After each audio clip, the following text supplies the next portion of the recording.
Hey everyone, Miss Wagers is back again, and we're going to continue reading Lunch Money, of course.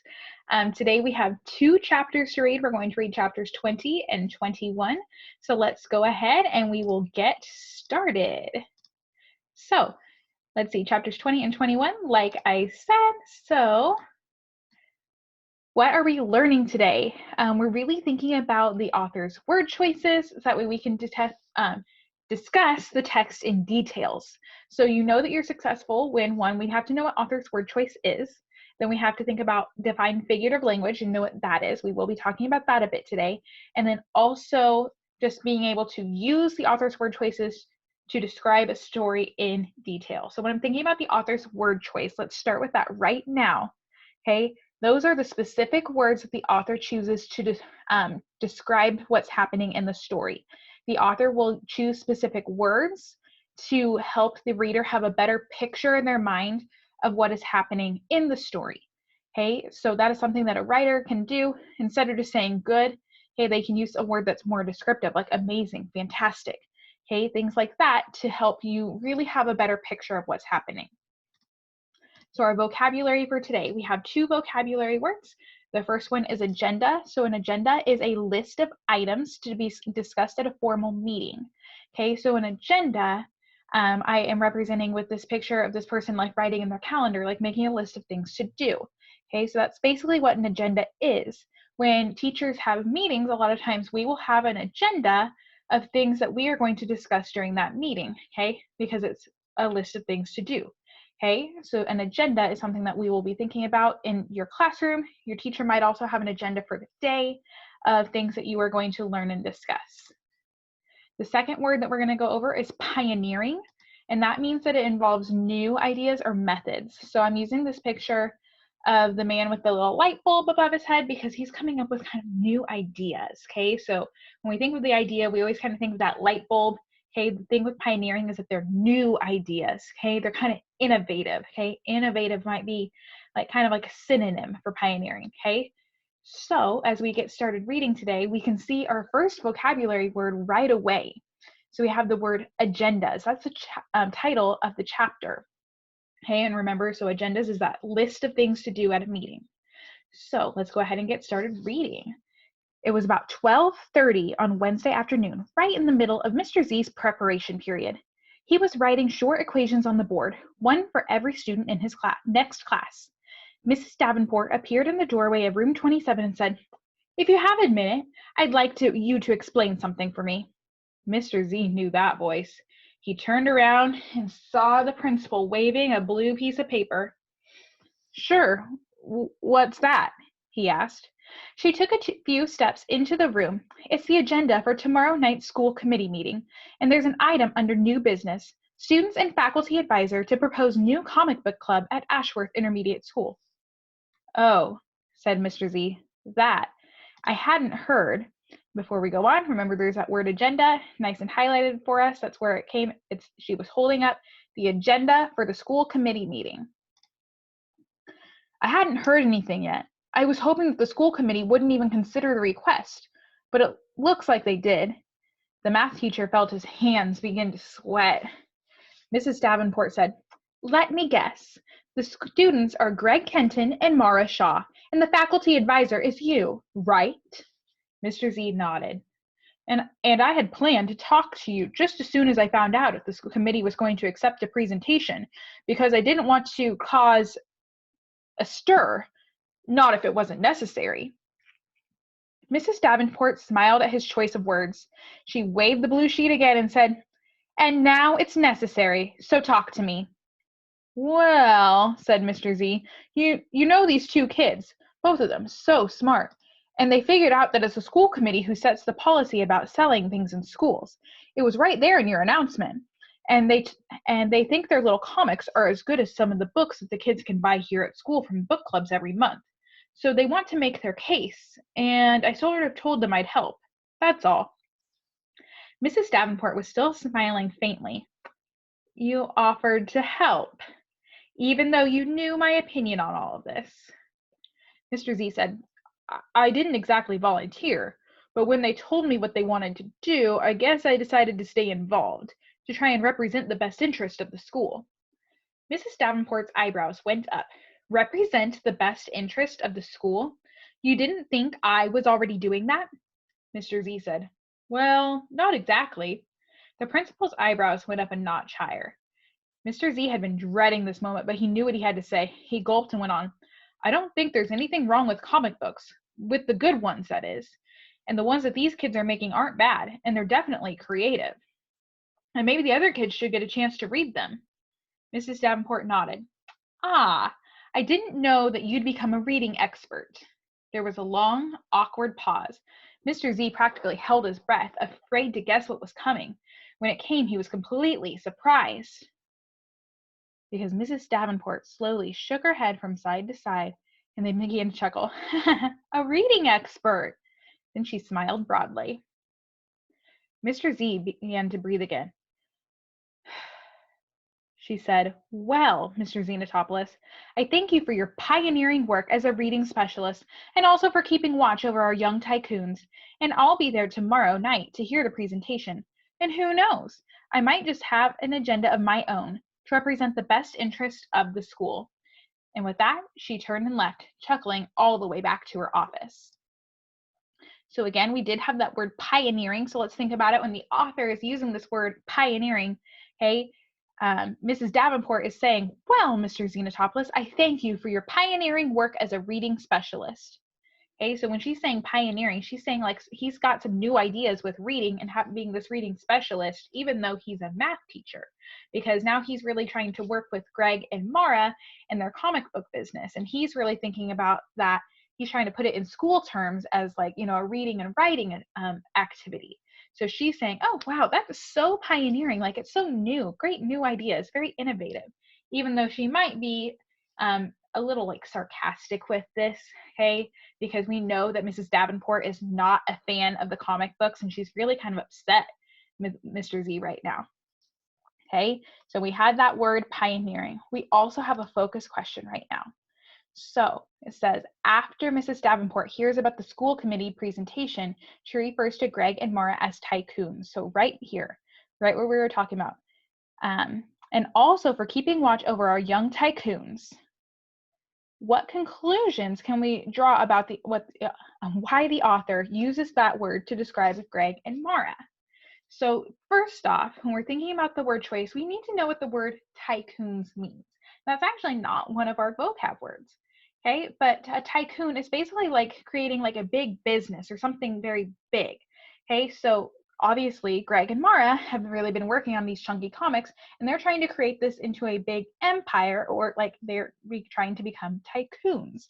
So she's saying, oh, look, our young tycoons, like our business kids, okay, and keeping a watch over them. Okay, so again, the author is trying to use another word to kind of explain or describe Greg and Mara instead of just saying business kids all the time, or saying like creating their little empire. Okay, they're using some different words and synonyms so it doesn't get boring. Chapter 21, the question of money. Thursday afternoon was scraping along like a glacier. Greg looked at the clock again. Not even 4 minutes had passed. It was still almost the beginning of 5th period. Mrs. Chalmers was teaching them a new piece of music, and she was working with the sopranos first. Then came the altos, and then finally the tenors would get a turn. At this rate, the school day was going to drag on for another month, maybe 2. Tonight was the night of the school committee meeting, and Greg couldn't wait. He was eager to stand up and talk to the grown-ups, a whole crowd of them. He was going to state his case. He might even have an argument. That part was exciting to him. Greg was dying to see what everyone would think of this comic book club. But more than that, Greg wanted the whole thing to be over, finished, settled one way or the other. He wanted it to be over so he could think of something else. Because for a solid week now, he'd been thinking about nothing but money. And during that week, money had become much more complicated. Until his big blow-up with Mara, and then his run-ins with Mr. Z and Mrs. Davenport, the question of money had been simple for Greg. In fact, it hadn't even been a question. Money was money, and money was great. It was good to make it, good to have it, and good to save it, and always good to want more and more and more of it. Money, simple. Also, Greg's attitude about money used to be private. Until he had started trying to sell chunky comics, how he made his money and what he chose to do with it was nobody's business but his. And tonight he was going to have to stand up in public and try and tell all these people why he ought to be allowed to sell his comics and make some money at school.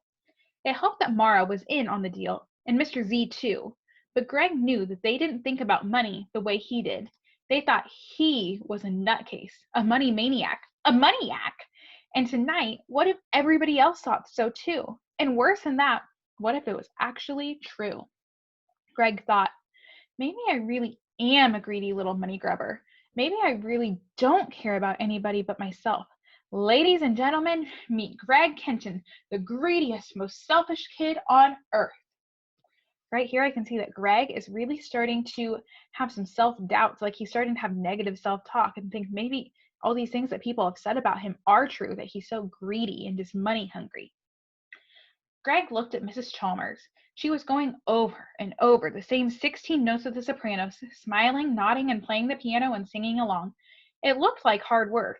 And I know she doesn't make a lot of money, he thought. None of my teachers do. And that reminded Greg of his conversation with Mr. Z about other jobs. Greg knew Mr. Z could be making tons more money if he worked for a lab or an engineering company. But instead, he was a math teacher. And that thing he'd said about his brother, the low-paid doctor, for him, enough is enough. And ever since that conversation, Greg had thought about Mr. Z's toilet theory at least 4 times a day. And 3 days ago, Greg had heard on the evening news that Bill Gates, one of the richest men in the world, was giving away another $375 million for education in Africa. Super rich, and just giving his money away. And in that same news story, they told how Ted Turner, the man who started CNN, had given $1 billion to the United Nations. $1 billion! Money thoughts had been following him everywhere, around the school, on the soccer field, across town to his home, and even in the bathroom. Greg couldn't get away from them. But if this slow-motion school day would ever end, and if tonight's school committee meeting would ever arrive, maybe that could change. So I said that we were going to talk about word choice today. So I pulled out a couple of excerpts from today's reading so we can really delve into that word choice a little bit more. So the first thing that we have was, it says, Thursday afternoon was scraping along like a glacier. Greg looked at the clock again. Not even 4 minutes had passed. Okay, so this first sentence, let's look really closely at it because it's kind of special. It says, Thursday afternoon was scraping along like a glacier. It's using this word like to form a simile to compare Thursday afternoon to a glacier. Okay, or if you remember, a simile is a type of figurative language, so understanding figurative language is part of our success criteria for the day. Okay, a simile is a type of figurative language that compares two things using the words like or as. Okay, so in this instance, it's comparing two things using the word like. It's comparing Thursday afternoon to a glacier. So I know that a glacier is a large piece of ice that covers the land and it moves extremely slowly. You can't even tell that it's moving because it moves so slowly. So if Thursday afternoon was scraping along like a glacier, that means that the day is going so slow that like Greg can't even tell that time is passing. So this day is really dragging for him.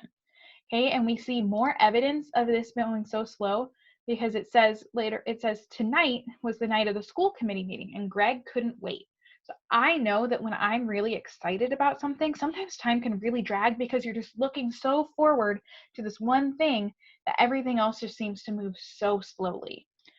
And then lastly, it says, if this slow motion school day would ever end, okay, right there, the author is again showing that this day is just dragging on for Greg. So the author has used several different things to help explain how Greg is feeling about this day, okay? He's very nervous and anxious and excited for this meeting.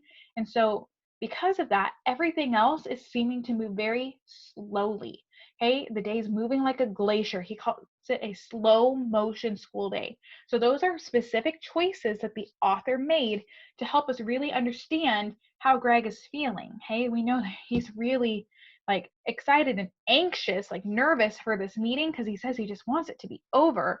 Okay, and he's been thinking about it constantly. but we can tell since the afternoon is scraping along like a glacier that he's not having very much success with it. Time seems to be going super slowly. So the last thing for you today is of course your journal entry. Okay, so we do have an excerpt that goes with our journal entry. So it says, Greg looked at Mrs. Chalmers. She was going over and over the same 16 notes of the sopranos, smiling, nodding, and playing the piano and singing along.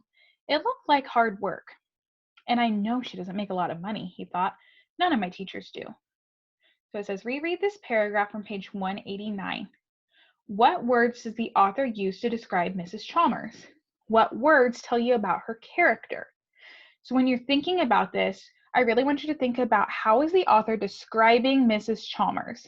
Okay, so thinking about your senses, like how the author says she looks, or what she sounds like, maybe what she's doing. Okay, those are all ways that the author can describe Mrs. Chalmers. And then I want you to think, what could that tell you about her character? Like, what kind of person do you think she's like? Okay, so you might want to pause the video here, or you can pull open the slides so that way you can have this up, or look back in the text for some text evidence or some other examples of figurative language looking back at all of this. Okay, but the main things I want you to think about, how can you describe Mrs. Chalmers? What words does the author actually use? So you're going to pull words right from this paragraph. Okay, and then you think about, what kind of character could Mrs. Chalmers be?